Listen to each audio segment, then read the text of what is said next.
ఏంటమ్మా నువ్వు ప్రతిదానికి ఏదో ఒకటి మాట్లాడుతుంటావు? నేను ఏదో ఒకటి మాట్లాడటం లేదు మావయ్య. మేం బాగుపడ్డానికి అడ్డుపడే వాళ్ళకి, మేం ఎదుగుతుంటే బాధపడే వాళ్ళకి ఇంకా ఈ ఇంట్లో ఏం పని?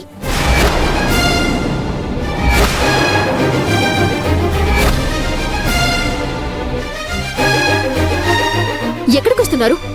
చేసింది మీరు మర్చిపోయినా మేం మర్చిపోలేదు.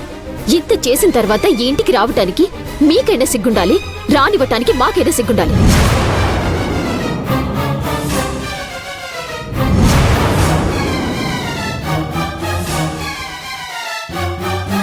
మళ్ళీ ఏ మొహం పెట్టుకుని గడుపులోకి అడుగు పెడుతున్నారు?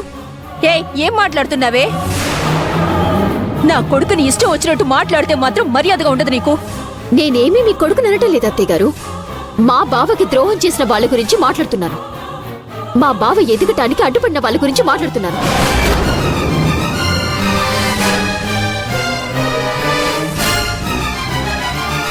ఏంటమ్మా అలా అంటున్నావు? ఇంట్లో ఇంత సంతోషకరమైన వార్త తెలిసింది. ఇలాంటి శుభ సమయంలో ఇవన్నీ అవసరమా చెప్పు? శుభవార్త మనకి మావయ్య, వాళ్ళకు కాదు. ఇంతకన్నా పెద్ద శుభవార్త వచ్చింది. ఏం చేశారు వాళ్ళు?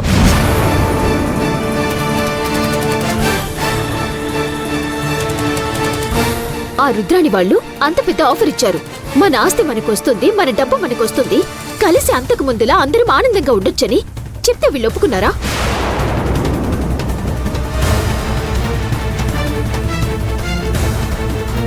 ఆవిడ కోరినట్టుగా ఈ భూమి ఒక్క మాట చెప్పిందా? ఎందుకు చెప్పలేదు? స్వార్థం.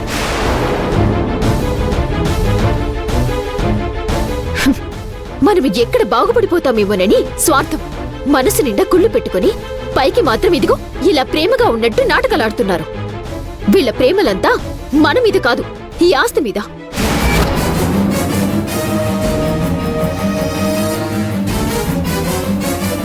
అలేఖ్యా! వదినా, నువ్వేమీ మాట్లాడుకో. అసలే నువ్వు బొట్టు మనిషివి కూడా కాదు.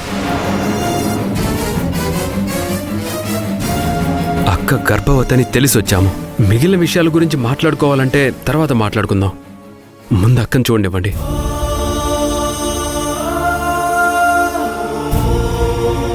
ఏంట్రా నువ్వు చూసేది?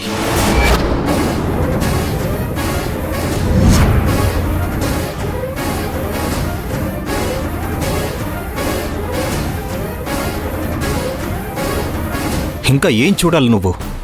అలేఖ్య అడిగిన దాంట్లో తప్పే ఉంది. ఆ రుద్రాణి వాళ్ళు మంచి అవకాశం ఇచ్చారు. భూమి ఒక్క మాట చెప్పడానికి ఒప్పుకోలేదు. నువ్వు తన్ను ఒప్పించలేకపోయావు. అదే గాని జరుగుంటే మీరు ఇలా గుమ్మం బయట కాదు, గుమ్మం లోపలుండేవారు. ఇంత మంచి శుభవార్త తెలిసినందుకు అందరం కూడా చాలా ఆనందంగా ఉండేవాళ్ళం.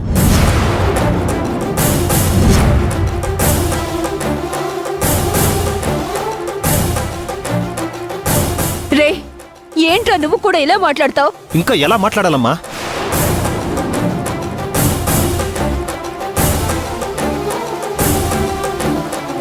రాఘవ, మహాలక్ష్మి గర్భవతి అయిందన్న సంతోషంలో వాళ్ళొచ్చారు. వచ్చిన ప్రతిసారి మీరు గొడవ పడ్డానికి కారణాలున్నాయి. కానీ ఇలాంటప్పుడు కూడా మనం అలా మాట్లాడకూడదు. బావా, వాళ్ళు నాకు డబ్బులు ఇస్తాను అన్నప్పుడు అడ్డుపడ్డారు.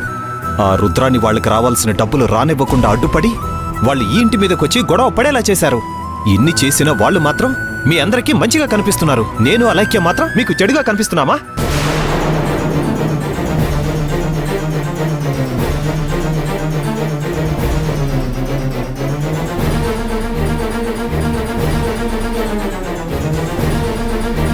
బావగారు, నేనెందుకు చెప్తున్నానో వివరంగా చెప్పాను.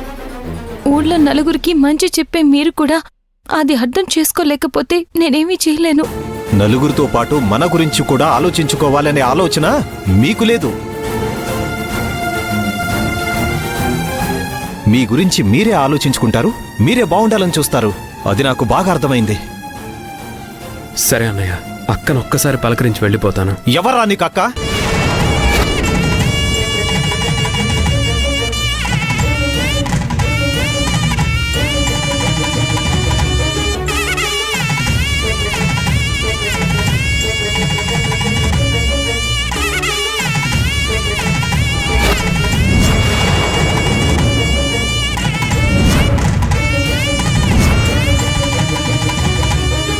తను నాకు మాత్రమే అక్క, నీకు కాదు.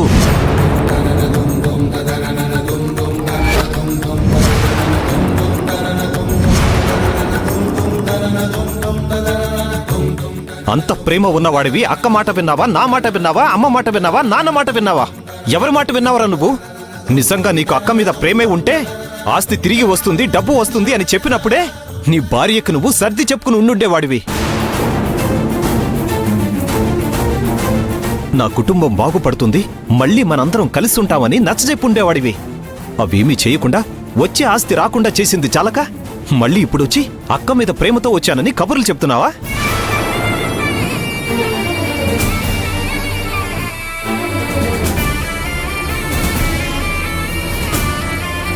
మీరు ఏం చేసినా ఆస్తి కోసమే చేశారు, అది నాకు బాగా తెలుసు. ఇంతకు ముందంటే ఏదో కుటుంబం కోసమే మంచి చేస్తున్నారని అనుకున్నాం, కానీ కాదు. మొన్నటితో అర్థమైపోయింది. మీ మనసులో కేవలం ఆస్తి మీద మాత్రమే ప్రేముంది, మా మీద కాదు.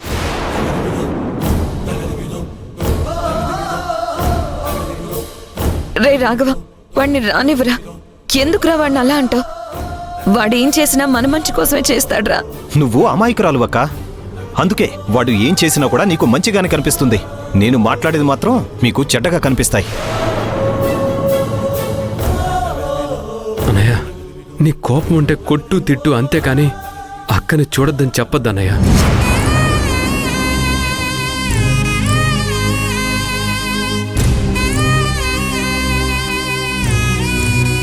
అక్క నీకు మాత్రమే సొంతం అని చెప్పొద్దు. ఒక్కసారి లోపలికి రానివ్వన్నయ్య. అక్క గర్భవతి అని తెలిసిన తర్వాత కనీసం 4 మాటలు అక్కతో మాట్లాడే అవకాశం ఇవ్వన్నయ్యా. నువ్వు ఎవరివని వస్తావు? నువ్వు ఏమవుతావని అక్కతో మాట్లాడతావు? చెప్పాను కదా, అక్క నాకు మాత్రమే సొంతం, నీకు కాదు.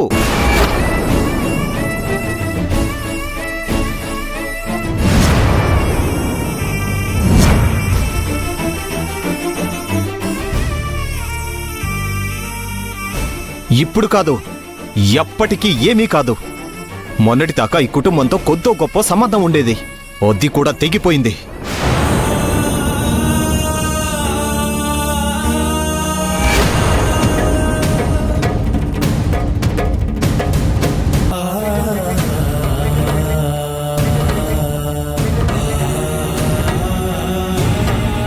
రే, ఏం మాటలు రావి?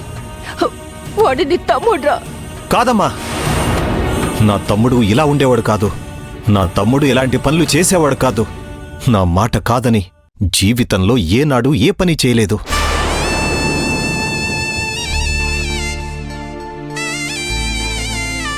అలాంటిది ఇన్నిసార్లు నా మాట దాటాడు.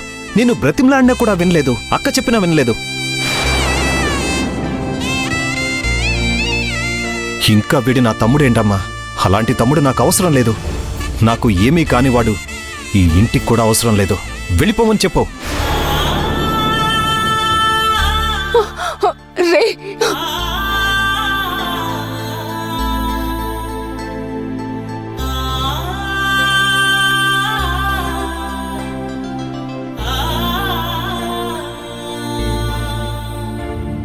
ఒరే, ఇప్పుడే కదరా సంతోషంగా నలుగురు ఉన్నావు, మళ్ళీ దాన్ని ఏడిపిస్తావెందుకురా?